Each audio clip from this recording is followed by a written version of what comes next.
Every book has a moment before the page.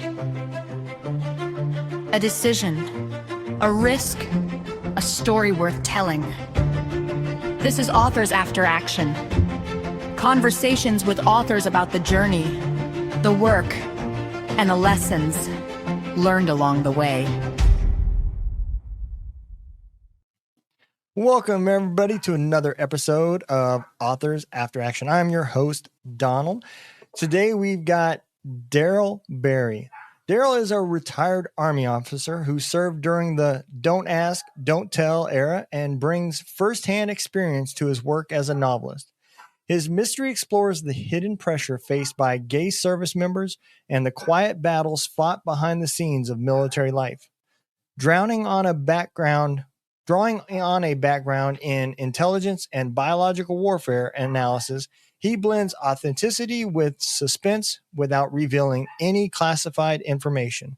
This is not a gay book, but a powerful mystery that deals honestly with gay men and women in uniform and the realities they still face today.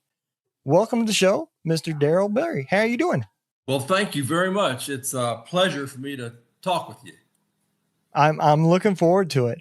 So why don't we dig a little bit coming from your military life? What brought you to deciding to take on this topic and write about it?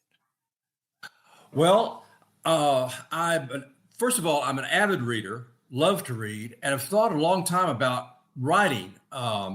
In the military, working like you gave a really good summary there. Working in the intel field, in specifically biological agents, and working during the period of time of Don't Ask, Don't Tell. I don't know. It just, when I was thinking of things to write about, and I like mysteries, but when I was thinking of things to write about, I thought, I know these two areas. Let's maybe put them together and make a mystery out of it. And actually, I did that several years ago and self-published. And then I was encouraged to have the book published by a publisher, which was a really good recommendation. Atmosphere Press published the book, and I'm very, very happy with all their editing and everything. Awesome. But that's kind of the way it came about. Yeah. Okay. That era of the military. So I was in during that time as well. I was in the We're Gonna Ask and You're Gonna Tell Us, and then me too. and then the Don't Ask, Don't Tell era.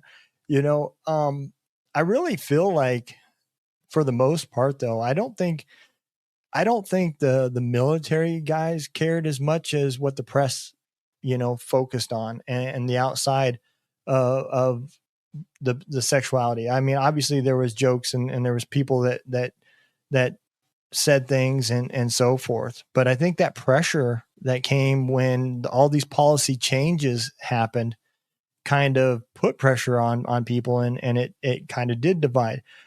When you decided to write this mystery, I can honestly tell from some of my friends that I've had that there is pressure in the service at that time, because it not only just affected who you were as a person, but it affected your career as well. So how did you blend all this stuff together?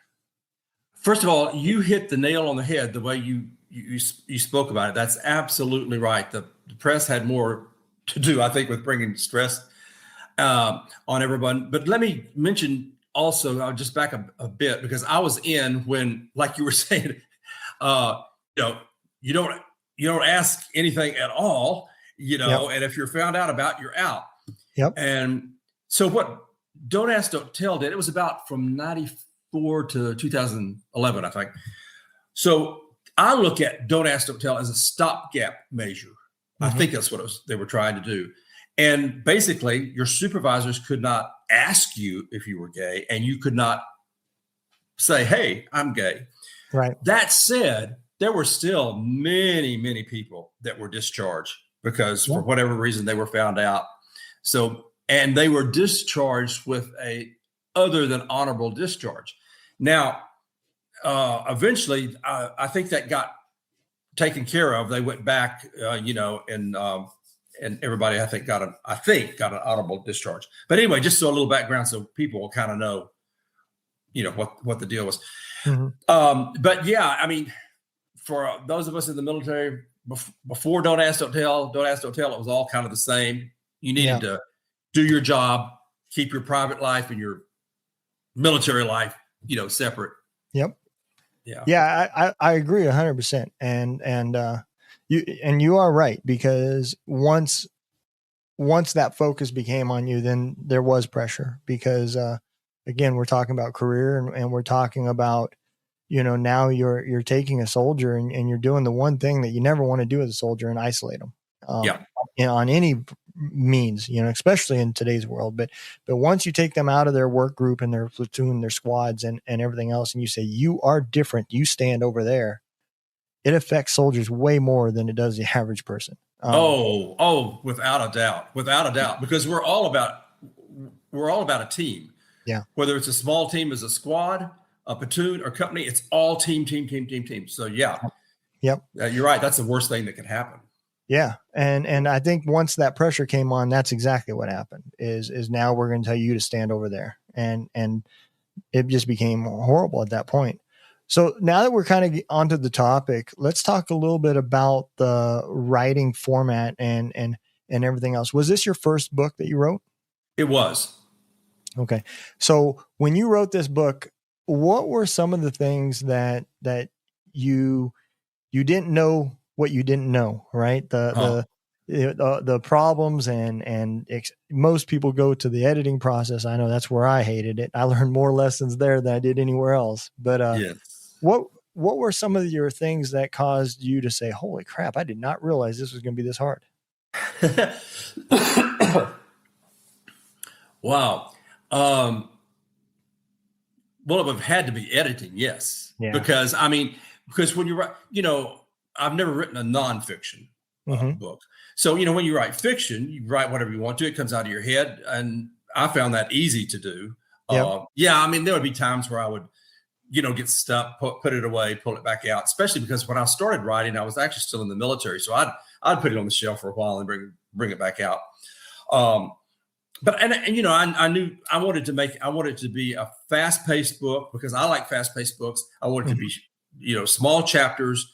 And so I kind of had all that in my head. So the writing process wasn't all that hard, but editing was that's why I was so glad when I got it published by a publisher because that was a godsend because I'm not an English major or a journalist, so I had to depend on, a lot of work to try to get it edited. And I know you said you actually are unique. A lot of people don't get that opportunity to go both ways as far as self-publishing and traditional publishing, right? And the fact that you got to see the benefits of both sides because they both have some good benefits. They do.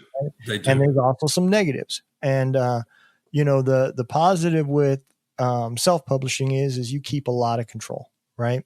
The negative is you're also now the editor, the marketer, everything else too. And those are some big, strong worlds that are tough to navigate. When you went the traditional side, now you have a team, but you give up a little bit of that control. You are absolutely right. But the thing of it is, Atmosphere Press is a, what word do they use? Hybrid. Okay. Hybrid is the word they use. So what you're saying, you're absolutely correct. Because when you do go a traditional publisher, you give up a lot. Yeah. Sometimes. And if you're self-publishing, you don't give up anything. With a hybrid, although you pay them, I keep everything. Right. I mean, I'm not monetarily. They take a very small amount, on the sales. But I have total say over the book. Right. So the catch is the money. You pay, you keep control, but they do the editing and all, and all the other stuff, and sort of manage it for you. So. Now, do they also do the publishing and getting the ISBN, or do they have you go back through a print on demand? They did it all. I mean, I knew what that was about because I did it when I, self-published. But they do absolutely everything. And Cool. Yeah. I think to me, that sounds like the best of both worlds right there. it is. It is. Yes. So with your book, right? And you had already mentioned that this was your first fiction book and you found that easier. For me, I think it was the opposite. I wrote, nonfiction first. My first book was obviously about my time in the military.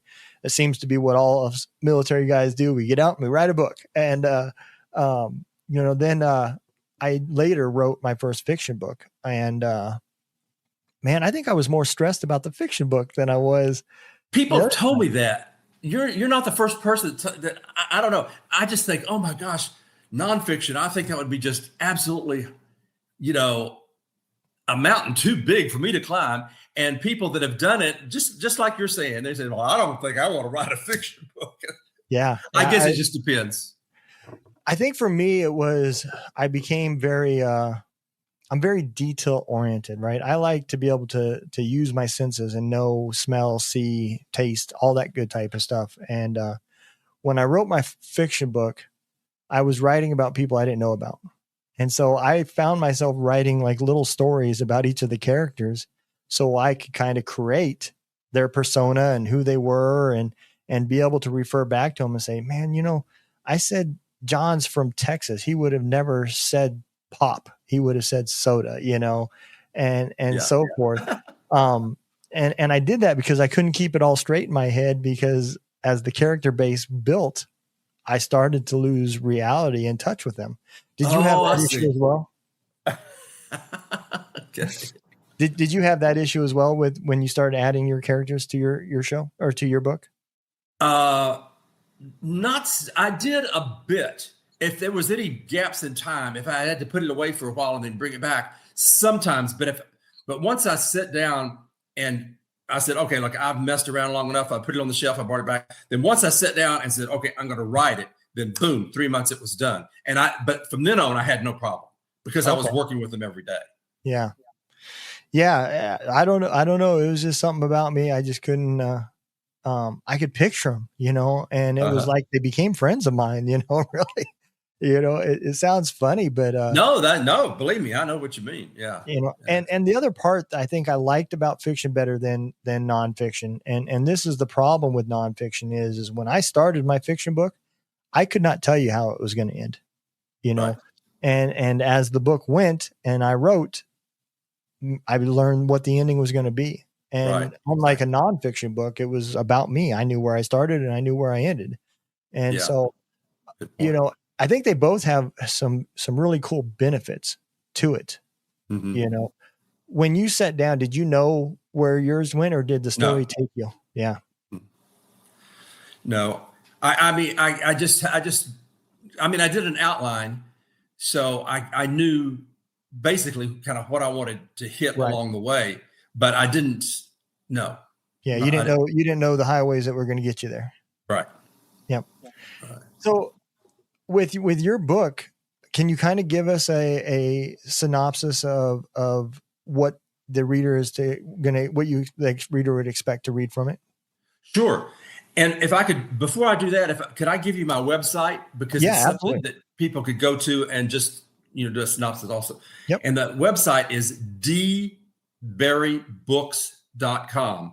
That's DBERRYBOOKS.com.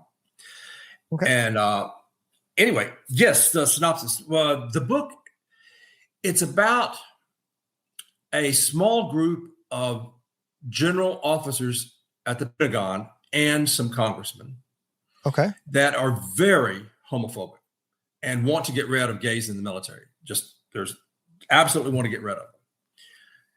So what happens is a legitimate mission comes down, and it's a very dangerous mission. And what they think is going on in a foreign country is that there's some rogue players out there, some scientists that are developing biological agents, and they think they're developing them in quantities large enough to weaponize, but they really don't know. This is a secret mission. They figure that probably with all their planning that many of the people that are sent on this mission will die because some of the bugs they're dealing with are just horrendous. So they come up with an idea. Well, it's a legitimate mission. We need the intel. Why don't we gather up a bunch of gay officers and NCOs and soldiers, train them up, make sure they know what they're doing, and send them on the mission? If they all die, so what? They're gay. Who cares? We get our intel, and they don't come back. And so that's kind of what it's about. And so it takes us through, spying on the gay soldiers, bringing them to a small post, training them up, and the awareness of the people in the company, because they all get together, and all of a sudden they think, wait, I know that person, or I think I know you, and it becomes very apparent really quick that, hey, this is a gay unit, everybody's gay, or lesbian and gay. Yeah. And there's one mole in the unit, but I don't want to say too much more about him. But there is a mole in the unit. So anyway, they get trained up and they get sent on their mission. And there's some roller coasters, ups and downs, and things happen. And so hopefully it keeps people interested until the last page. It's got me intrigued already. I have to ask, how much of your military background played into, as far as developing the mission and that type of stuff? A good bit, but like you were kind enough to bring up when you first started your introduction, and I have to say it again, although I worked in the intel field, this is absolutely open source. There is nothing that I write that is in the slightest bit, classified. Mm-hmm. Because those of us that work in that field, when we write something, we normally have to have it cleared and all that. Correct. I didn't, because I didn't use anything right. at all. But I will tell you that a lot of the characters in the book, they're compilations of various people, but it's some people that some of the soldiers that I knew, mm-hmm. I put some of their personalities together. Now, it's a fact that many countries in the world are developing biological agents. I mean, yeah, that's just everybody, as I said, that's open source. So that part of it was, was true. And one of our main concerns is that, they're developing a biological agent, but are they developing in quantities large enough to weaponize? That's the big crossover report right there. Right. So all that's, legit. And of course, the don't ask what hell thing just goes, through the whole book. Yeah. It kind of prohibits the people, they wonder, well, what's going on? But we really can't. Okay, this is a all gay unit, but we can't really ask our supervisors, our superiors about it, because we can't tell. Right. So it's a real quandary there. It's the conflict that goes through the book. Yeah. Not to mention, not to throw the conspiracy even further down there, but if a mission like this was to come down and it was that classified, it would be almost impossible for the general public to know the behind the scenes of how that unit was designed. Absolutely. It would never see the light of day. So, this isn't far fiction. It could have happened and been done. So I do find that part of it interesting. The fiction book I wrote, it was called When Demons Follow You Home. And my whole reason behind writing it was I wanted somebody who didn't understand what depression and PTSD really affected people. So I wrote a book giving them a physical demon that was attacking 4 homeless veterans that lived under the I-75 overpass in Atlanta. And, I created the things that these demons did to these veterans were the same things that the symptoms of depression and PTSD does.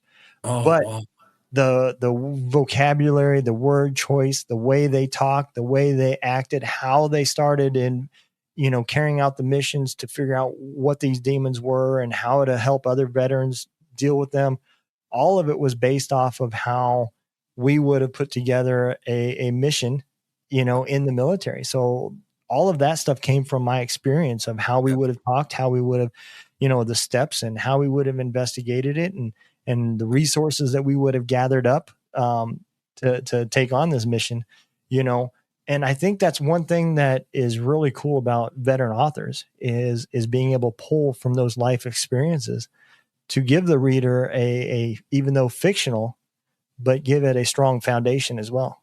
Oh, I agree 100%. Yeah, absolutely. Absolutely. Yes.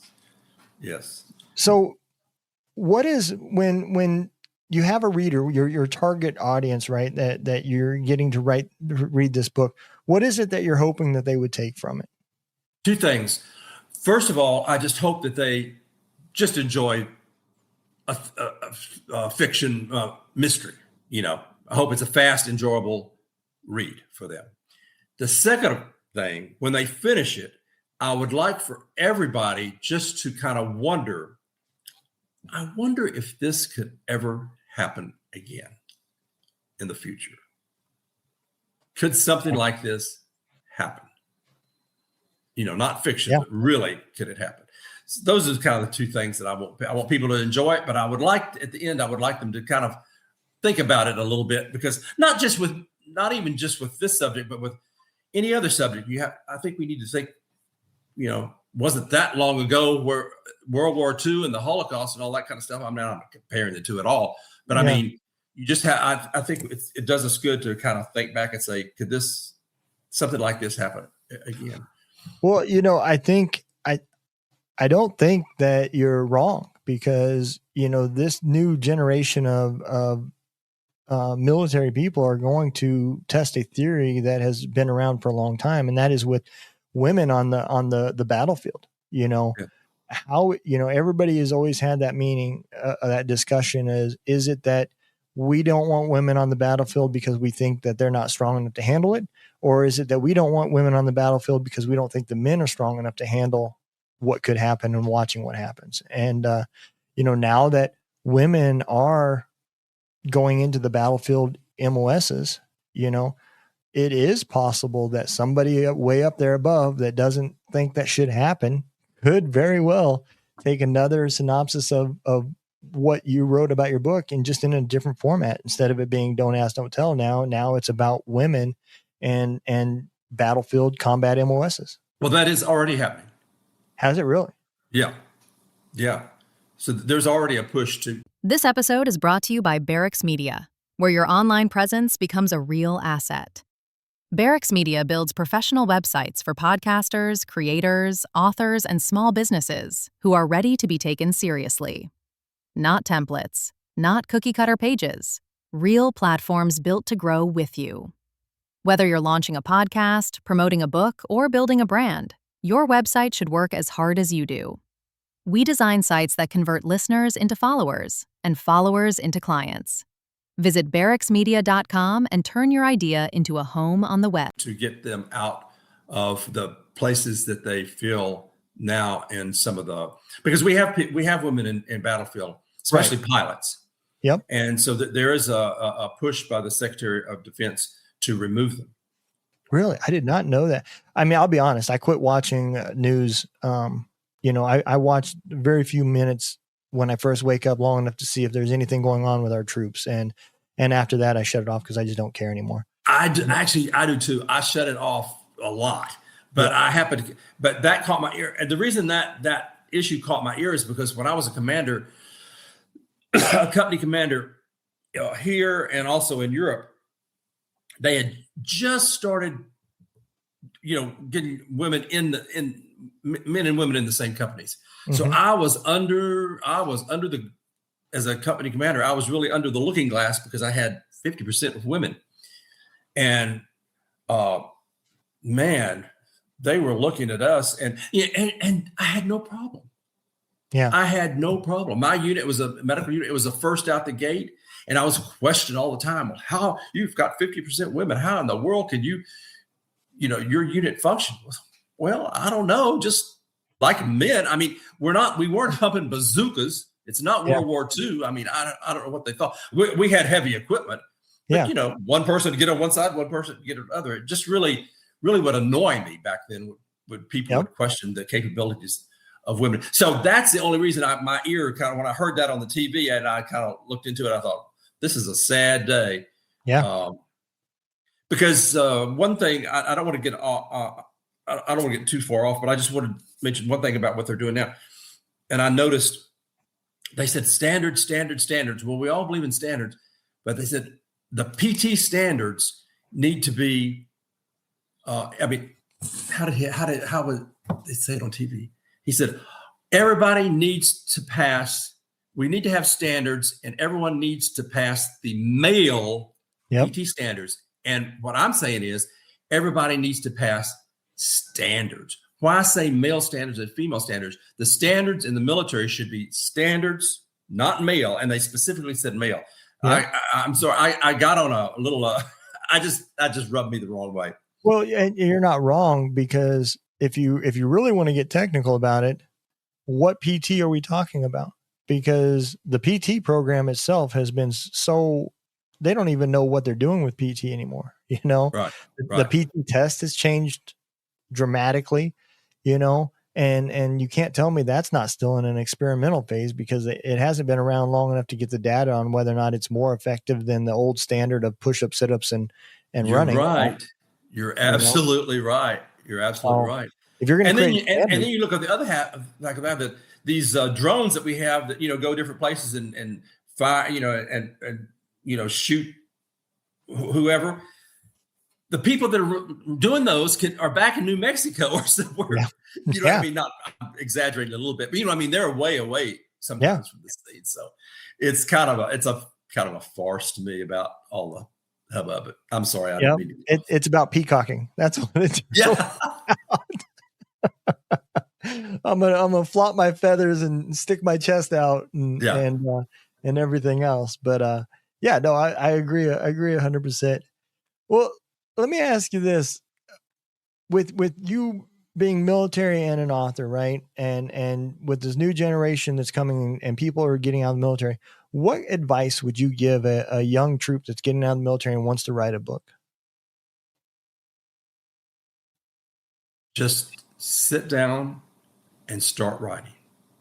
I know that sounds so simplistic, but I tell you, you know, I don't know how many people I've talked with. Oh, I'm going to write a book. I've thought about writing a book. I've done this, and done. And I don't know many of them that have done it, but you just have to sit down and start writing. Even maybe you don't know what you're going to write about, or you've got some idea and an outline sounds too bunglesome or whatever. Honestly, just sit down and start writing, because once you do that, it's amazing what comes to you. Yeah. When you just start writing. I think you hit it right on the nail, and for multiple reasons, right? One is don't get wrapped up in the next phases. Right. Do your job first. And that is get the story on the paper or on the computer screen and get it out. Let it look however it's going to look. Exactly. Grammar mistakes, flow problems, all that technical stuff, figure it out later. That stuff comes later. Yeah. And by doing it, you're going to do two things. You're going to learn a little bit about yourself when you do it, because it's impossible for you to write a book and not inject a piece of yourself into that book, whether it be fiction or nonfiction. That part doesn't matter. The author is going to be in that book somehow, you know. Exactly. And I think by doing that, you learn a little bit about yourself. Not to mention, you accomplish something that most authors the first time do not believe they're going to be able to accomplish. Mm-hmm. Mm-hmm. So it is extremely important that you do exactly that. Sit down, get the story out, and let it look however it's going to look. That's right. And two, the story you write might not be the story you end up with. And it probably won't be. Yep. This show is part of the Barracks Media Network, built by veterans, creators, and storytellers who believe stories change lives. Barracks Media produces podcasts, books, and digital content that amplify voices worth hearing. We help creators launch, grow, and monetize their message without losing their soul. If you've got a story in you or a show in your head, go to barracksmedia.com and start building something that lasts. Yep. But that's fine because it allows you to see this mold no different than your child that is born, by 7 is not the same child as it was when it was 2, not the same child when it was 15, not the same child when it was 25, Right. It changes and your book is going to change and grow and take its own shape as well. That's the cool part about it. That is really the cool part about it. It is the discovery. Yeah, that's the fun part, I think, Yeah, absolutely. Well, Darryl, let me ask you this. Where I know we talked about your website, but where else can they find can they purchase your books and can Amazon. you tell me the name again? What was the name again? Early This Morning. Early This Morning. Uh-huh. So they can get it on Amazon. I'm sure Barnes and Nobles and some of No, only Amazon. Only Amazon. Okay. I didn't. It's a bit of a hassle with the bookstores out there. It was to me too much of a hassle. But okay. So many people Amazon just buy things one, off of Amazon. So I just said I'm just going to do Amazon, and now I'm adapting it to a screenplay. Really? Okay. I mean, that is not easy. No. And that I'm telling you, the difference. I mean, writing was so much. I've talked to some screenplay writers, for assistance and help and stuff. Just talk with them, and I was saying, "Oh my gosh, this is so hard." They said, "I don't want to ever write a book. I think that would be hard." And with me, it's the opposite. Oh my gosh, this screenplay.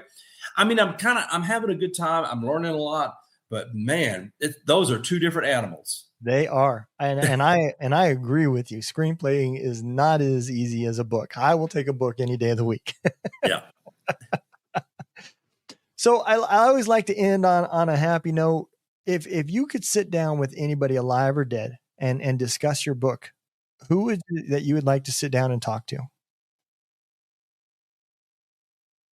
Whoa. I have never been asked that question. Alive or dead? I'm never at a loss for words, but I tell you, I don't know.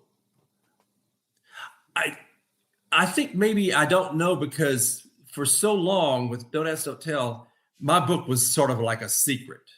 Yeah. And it's only until it was like published, Atmosphere Press, that people, I haven't made a big deal out of writing it, but I've given it to some people, and most everybody's come back and they're, they love the book, and when are you going to write another one? But I will say this: there are some people that I've given the book to. Then that was it. Lifelong friends, no more communication. Really? Military, yeah. That's insane.